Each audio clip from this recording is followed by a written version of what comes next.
I don't really shouldn't do I'm officially on the air, I guess. WA6TMD, and apparently there's a local station that I'm actually monitoring from time to time. And oops, turn that off so I don't get nicked by something. The local station is where is the local station? Honestly, I don't know. But yeah, there's a local station around here. Um, K something something something.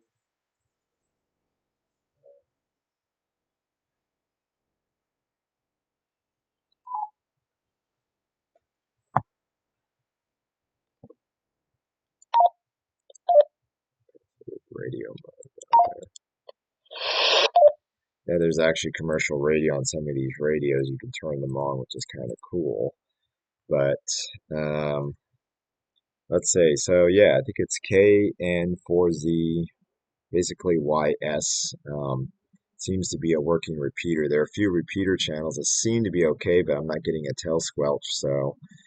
Uh, so I just checked it. So I do have a working repeater I could technically bounce off of. So I have some long range communication. It's a pretty community repeater. So I would hope I'd run into some hams, but it doesn't seem like it unless those people aren't monitoring. They're all at work because it is 1:46 on a Tuesday.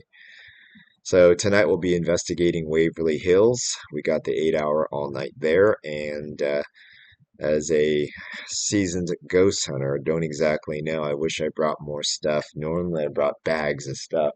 I had a bunch of stuff shipped over. It probably didn't have to be overnight, but it got here.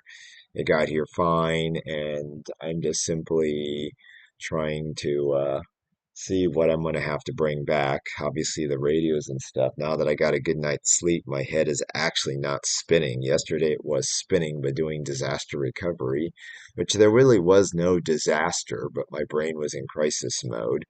And the girls apparently had some issue adventure at the airport, so I'm hoping I won't have that on the way to Florida on Friday.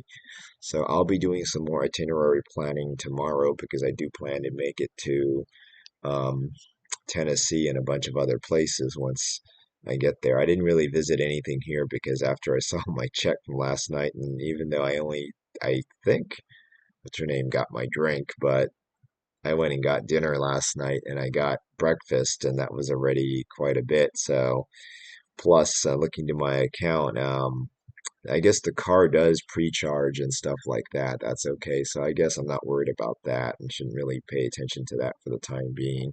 But seeing a warning that came up on Rocket Money, oh no, you broke $1,000 already. And I'm like, okay, let me look at my account to see if there's anything weird going on. Nothing, but it's just all the pre-authorization charges and deposit. Yep, that's the local repeater. So I'll probably check one more time to see anyone can CQ me out there, but I don't think so. It doesn't seem like it, there's anyone CQing, so I'll probably listen in, but I'm gonna pack a smaller radio. I actually do like this one. So I literally bought two radios. This was actually recommended by a ham friend of mine. This is the one they originally, oops, this is the one they originally recommended, the Baofeng, which is a low budget radio, less than $100. Probably costs more for the programming cable. I forgot mine. I looked high and low on yesterday, trying to do disaster. I could not find the programming cable. So, which is the only beauty of this guy because you can program over the USB. Now, I probably should have planned a little better and said just stick with this radio and tinker with this one because if you don't do zones to organize stuff, you just create channel groups, but it only does about 200 channels. So my friend preloaded them with a lot of channels.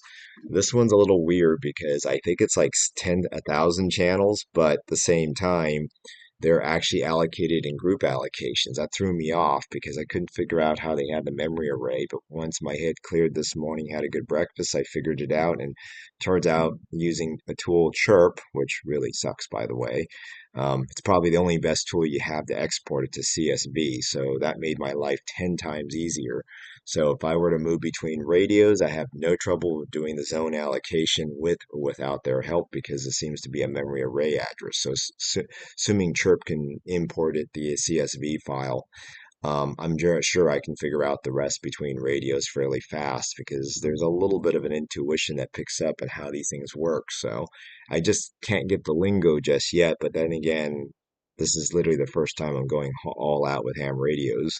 Normally I would just tinker here or there, but my specialty is IP networking and skills. But that's why I bring my own little router in the middle of nowhere that gets better speeds than the hotel. So I'm going to try to see how all this works. But I might plan a live stream tonight, but I'm fairly certain Wavely may not allow it. But because it is a private investigation, I'm sure I can sneak one in. I might bring out my laptop and my air router, and if they have power in the base camp, we might actually have that as our main location to have some networking going. One thing I was thinking of bringing, I should have packed it, and it would have been fun to bring that instead of overnighting this other stuff that's double boxed. Would have been simply to bring and I was thinking about it, was my mesh network and hook that up and see how far the mesh goes because Wavely's pretty big, and I should have brought the mesh because I could have deployed it at least 3 locations and it would definitely cover the whole place so I can have live data.